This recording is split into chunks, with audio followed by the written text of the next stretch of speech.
Alors, tout à l'heure, tu disais qu'il y avait un abus de pouvoir au sens propre et au sens figuré. Qu'est-ce que tu voulais dire par là? En parlant déjà de malsain, j'ai été porteuse d'un secret à l'extérieur que j'ai dévoilé à l'intérieur de ma famille. Ok. Et tu dis que tu as été porteuse d'un secret à l'extérieur. Que veut dire à l'extérieur? En fait, dans ma vie, en fait, j'ai fait des suivis personnels, j'ai fait un travail, je me suis fait moi-même suivre, j'ai fait des thérapies, j'ai fait un travail intérieur et je me suis toujours dit que j'avais la maîtrise de mon histoire. Mais là, En tant que thérapeute en surtout. tant que thérapeute de suivi, je me suis dit que j'avais la maîtrise de mon histoire, que ça allait bien et tout ça. Mais là, à sa mort, durant le deuil, c'est comme si en fait c'est comme si j'ai été face à ma propre mort. Le fameux os là, vous vous rappelez dans mon Oui, introduction, je parlais de l'os et tout ça et tout. tout à fait. Sincèrement, sans me rendre compte pendant le deuil jusqu'aujourd'hui et tout, j'ai été en vérité littéralement catapultée. J'ai été catapultée et, euh, et par rapport à ça, en fait, déjà dès le deuil, je me suis, euh, je me suis sentie dans un état de mal-être impressionnant. Et ici, entendons-nous bien, je ne critique personne. Je parle uniquement de mon ressenti. Ok. Je parle uniquement de mon ressenti. Donc Et c'est du coup, ta perception. ma perception, comment j'ai vécu, j'ai senti les choses. Ok. Et directement, en fait, quand je suis au deuil, je sens que tout le monde, euh, la plupart des gens se mettent au même niveau que moi. Je suis censée être une femme, mais voilà, j'ai l'impression que tout le monde, en fait, rentre comme ça dans cet espace qui était censé m'appartenir. En tant Et que femme de Fabrice en tant plutôt. que femme de Fabrice, Ok. voilà. Voilà, c'était compliqué. Déjà, il y a eu les amis que je remercie encore aujourd'hui, voilà, qui ont pris des initiatives au moment du deuil. Ben, je les ai vus, voilà, ils ont amené des farines, ils ont acheté des thés, ils ont fait des cotisations, voilà, et sincèrement, c'est eux qui ont fourni tout ce qu'il fallait au niveau de la salle. Et sincèrement, aujourd'hui encore, je les remercie. Ils ont pris une salle, ils ont pris la salle en fait dans ma rue et plus loin en fait l'église, c'est eux qui se sont chargés de ça. Mais le problème, c'est que moi, de nature, je, je remercie, comme j'ai dit, je remercie, mais de nature, voilà,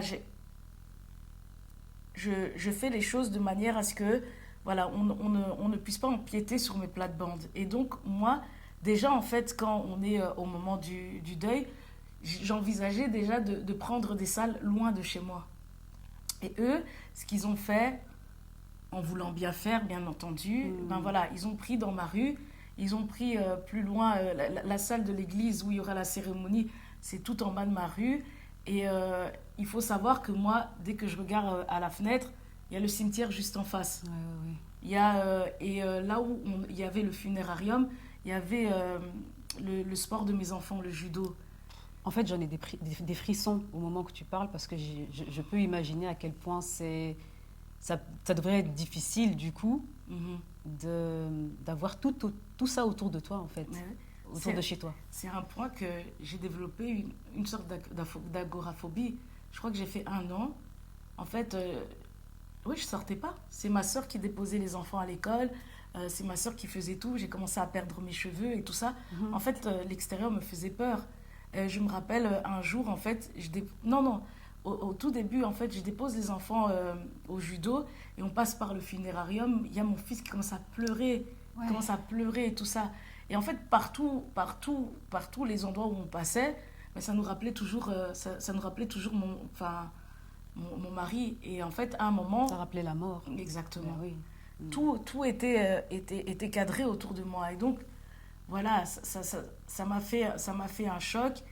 Et il y a eu, en fait, j'étais un peu fâchée dans le sens où, moi, à la base, j'avais déjà pensé à faire les choses le plus loin possible. Directement, j'avais pensé à mes enfants et tout ça, à faire les choses le plus loin possible, en sachant que pendant déjà au moment de sa mort, j'avais téléphoné pour qu'on puisse l'enterrer, en fait, peut-être voir à Jette et tout ça, Ok. et pas en face de chez moi. Oui, bien entendu. Et donc, j'avais déjà pensé à tout ça. Parce que du coup, Ouais. au travers de ton balcon, on voit On aussi voit, dès le que je regarde, cimetière, hein. je vois le cimetière. Mhm. Et donc, j'avais pensé à tout ça, donc la salle, et quand les amis sont venus avec cette initiative, boum, Ouais. j'ai dit merci et tout, mais voilà, c'est un peu aussi ce côté, en fait, dans la culture où, voilà, Il n'y a pas de concertation. Exactement. On prend les décisions. Donc voilà, sans- alors que moi j'étais déjà dans cet état d'esprit-là. Mais bon, le mal est passé, j'en ai fortement souffert, mes enfants aussi. Loin de là l'idée de les en vouloir, mais c'est un fait. J'explique juste ce qui s'est passé pour moi après. Donc voilà. Et donc, il y a aussi, en fait, toujours pendant le deuil, à deux reprises, et même après, en fait, il y a...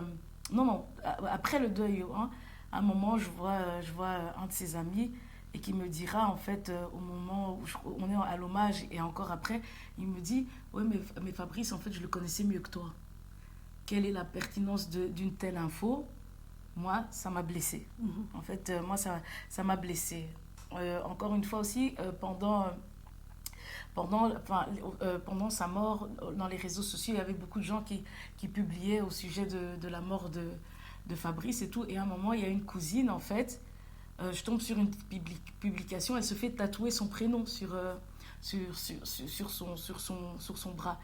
Et qu'est-ce que ça fait? En fait, ça me fait mal. Et en fait, à chaque fois, avec toutes ces remarques et tout, je me sens pas légitime, je me sens pas bien. Il y a un moment aussi où un de ses oncles, accompagné d'un de ses amis, en fait, ils vont faire une interview au journal sans me concerter, sans me concerter et tout. Et donc, ils vont écrire dans le journal. Donc, je vais voir le journal, on prend sa photo et ils écrivent tout un truc. Ok, c'est leur neveu, mais c'est mon mari, c'est plus leur petit garçon. Et donc, là aussi, en fait, je me sens mal. Mhm. Et il faut savoir aussi que pendant le deuil, à un moment, en fait, il y a eu un problème au niveau de la commune. Et donc, la dame du funérarium, elle me téléphone, elle m'explique que voilà, l'enterrement prévu dans 2 jours sera reporté pour dans 2 semaines. Et elle s'excuse fortement et tout ça. Ça sera reporté pour dans 2 semaines. Et donc, voilà. Elle nous appelle pour qu'on puisse changer notre organisation. Pendant ce temps-là, il y a un de ses oncles qui est à côté. Il se précipite en fait de balancer l'information. Et du coup, de leur côté, ils font le faire-part. Et du coup, ils balancent sur Internet et on dit hommage à Mampouyous. On écrit Mampouyous. La salle sera repoussée et tout ça et tout. Mais dans le faire-part, donc, ils écrivent Mampouyous. Ils écrivent Mampouyous comme si le Mampouyous... Déjà, on l'écrit avec son blaze. Déjà, ça, je trouve que enfin, pour moi, c'était déplacé, en fait. C'est un blaze qu'il avait eu avant même d'être père. Ouais, voilà. Ok. Ouais, avant même d'être père, on écrit Mampouyous. En général, dans les faire-part, on écrit père, les enfants, sa femme et tout Bien ça. Non, entendu. on écrit Mampouyous. En fait, on me rogne, en fait.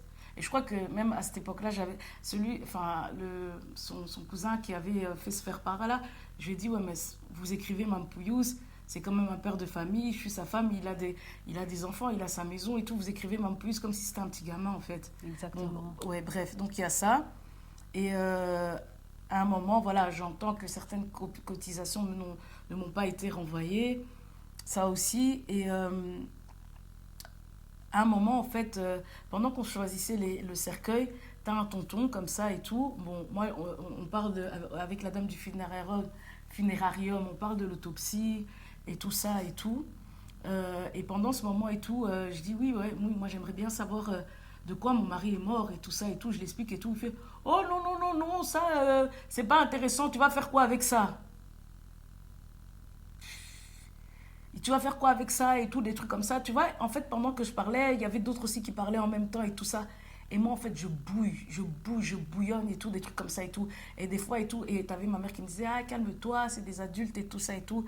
Je me dis, purée, c'est bon, reste fair play et tout ça et tout. Mais moi, tout ça, en fait, j'ai tout ce truc de mélange et tout, moi, ça me rendait déjà dingue, en Bien fait. sûr. Et donc, Et au travers de tous ces exemples que tu donnes, effectivement, on peut se rendre compte aussi à quel point ta place d'épouse est prise par différentes personnes et un peu dans les différents niveaux, au niveau ami, au niveau oncle, au niveau... enfin, un peu partout, quoi. Tu vois, on revoit un peu dans ces trucs... tu vois, quand le régime de polygamie, où il n'y a pas de place, où tout est mélangé, ça se rejoue encore ici. Hein. Donc, comment, en fait, nos énergies, en fait, se rejouent, en fait. Ça se répète encore. Ça se répète, oui. On peut assimiler un peu à ça. Et puis, tu as un moment, il y a enfin, on m'aurait renvoyé, en fait, que... Enfin, une des tantes disait que s'il est décédé, en fait, c'est parce qu'à ce moment-là, Fabrice n'avait plus de voiture. Et c'était moi qui avait ma voiture et tout. Et donc, j'entends... oui, s'il est décédé, c'est parce que ce jour-là et tout, j'avais pas prêté la voiture. Je me suis dit, ça quoi? c'est lourd. En fait, on te fait porter un truc comme ça. Et je me dis, ouais, mais... Et moi, j'ai été trouver la tante. Ouais, il paraît que tu as dit ça et tout ça. Elle m'a dit, oh non, non, non, non, non. Mais voilà. Et donc, moi, c'est quelque chose qui me met littéralement mal. Et t'entends aussi un homme qui dit, oui, mais Cynthia, elle croit qu'elle souffre plus que moi. Comme si c'était une histoire de compétition et tout ça et tout. Et t'as même encore un autre des tontons qui me dira, oui, mais en fait, toi, tu as perdu ton mari et tout, mais toi, tu pourras le remplacer, tu pourras te remarier et tout ça, mais nous et tout, notre neveu, enfin, nous, enfin, ma femme a perdu son neveu, et un neveu, on ne peut pas le remplacer. Ce sont des paroles lourdes que tu as entendues quand même pendant le deuil, au moment, enfin, peu de temps après finalement sa mort en fait. Hein. Oui, c'était pendant, après et tout ça et tout. Et donc tout ça en fait, voilà, c'est ça mon extérieur, c'est ce monde-là qui m'a rappelé que j'étais pas guérie en fait, que j'étais pas guérie. Que j'étais pas guérie. Et ça a commencé à sa mort jusqu'aujourd'hui. Ok, donc quand tu dis que c'est un secret à l'extérieur... Mais attends, hein, est-ce que, oui, ce que je voulais aussi expliquer, c'est que ça m'a mis dans un état où, un peu comme l'os sans chair. Et par rapport à ça, en fait aussi, ce que j'ai envie d'expliquer et tout ça, je me suis sentie en fait illégitime. Mais il faut bien souligner, toutes les personnes du deuil et tout qui ont eu une telle attitude, je ne leur en veux pas. Parce qu'aujourd'hui, moi je suis une grande fille, en fait, je suis une grande dame.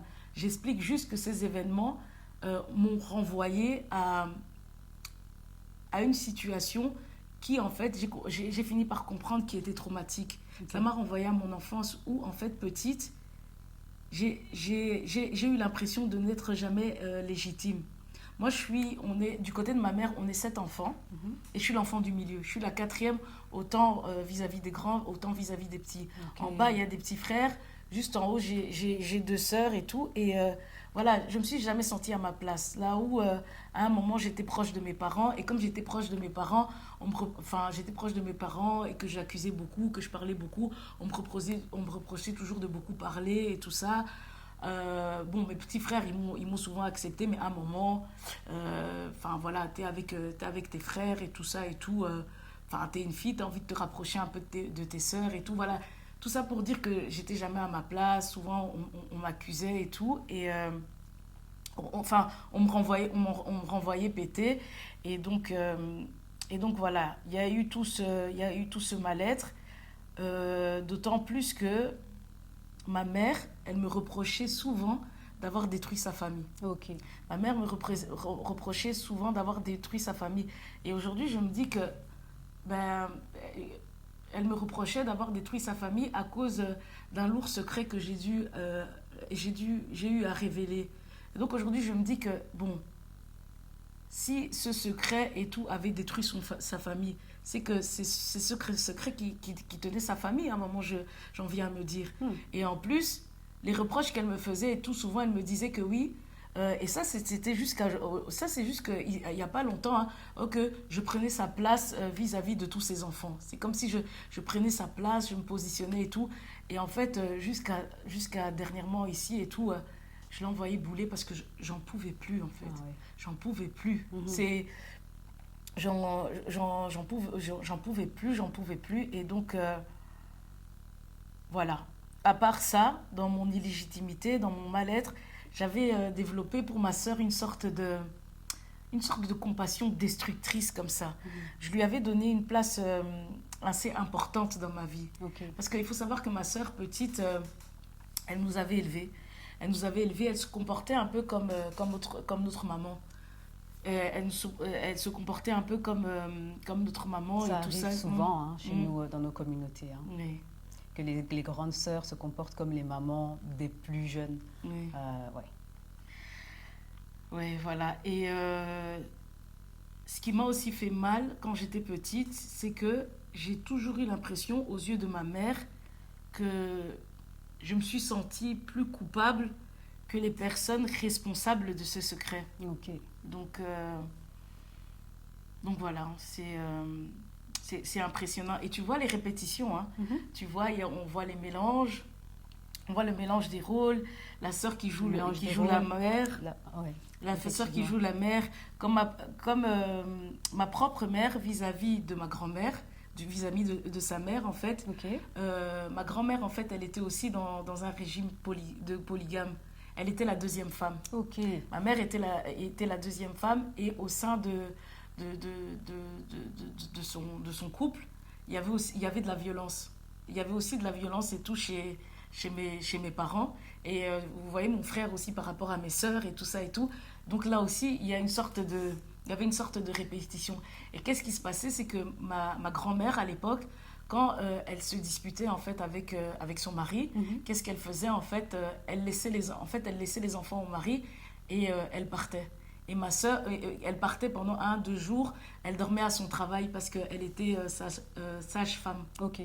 Elle était sage-femme et tout ça et tout. Et du coup, c'était ma mère qui devait s'occuper de mes oncles, qui devait s'occuper de mes oncles, les frères et sœurs, quoi. Ouais. Et Ben, en tout cas, de mon côté, pareil. Hein. mhm, Violence conjugale au niveau de mes parents. mhm, Violence conjugale aussi au niveau de la génération au-dessus. Donc vraiment, c'est les mêmes schémas qui reviennent en fait hein, par rapport à ces mhm, à ces situations-là. mhm. Et donc, tu vois, avec ce côté où on me reproche déjà dès l'enfance, au deuil aussi, on vient me reprocher.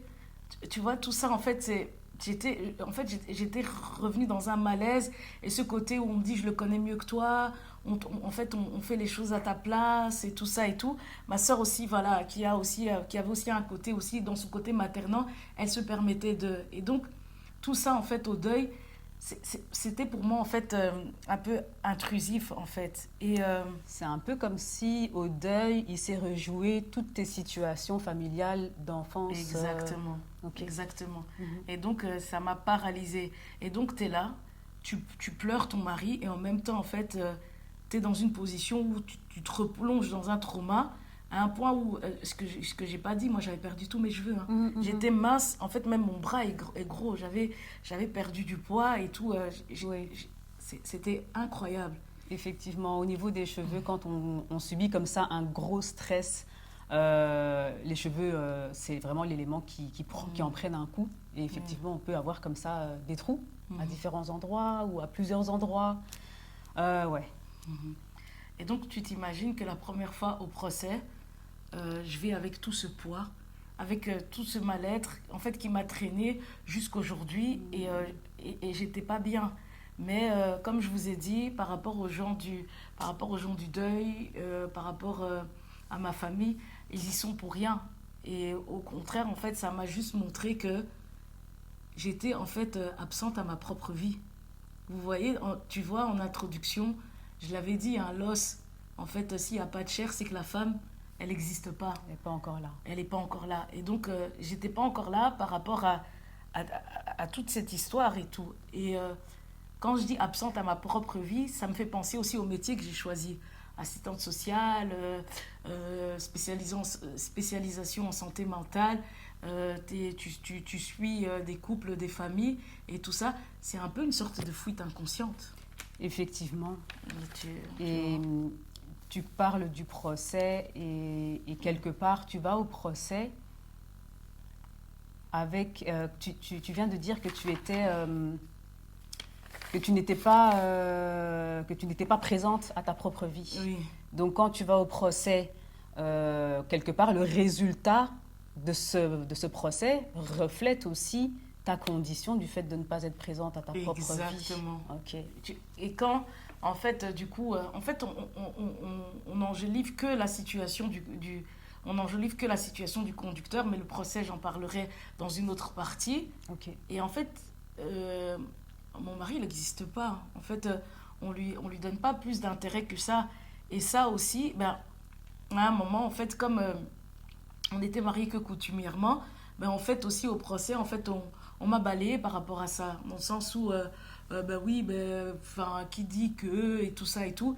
Et là encore, je suis encore mal. Mais j'expliquerai ça un peu plus personnellement. Et donc, tout ça pour dire que moi, toute ma vie, j'ai porté des situations, des responsabilités qui me concernaient pas et que je veux déposer aujourd'hui. Et, je me dis, fini la fuite. Et cette place trop importante que j'ai donnée à ma sœur pendant toute ma relation et jusqu'après sa mort. Hein, et d'ailleurs, Fabrice me le reprochait beaucoup. J'ai joué les sauveuses avec ma sœur. Je lui ai donné une place de victime, en fait, sans son propre consentement. Ah oui. Oui. Donc, je me suis aussi, des fois aussi, peut-être aussi, je crois que j'ai eu aussi à souffrir de cette place parce que je jouais un peu trop les sauveuses. Ouais. Et même pour ça, des fois, je voulais trop aider. Et c'est comme ça aussi que ma maman me reprochait que je prenais sa place. Des fois, mes sœurs, elles se sentaient agressées. Je me sentais balayée, quoi. Oui.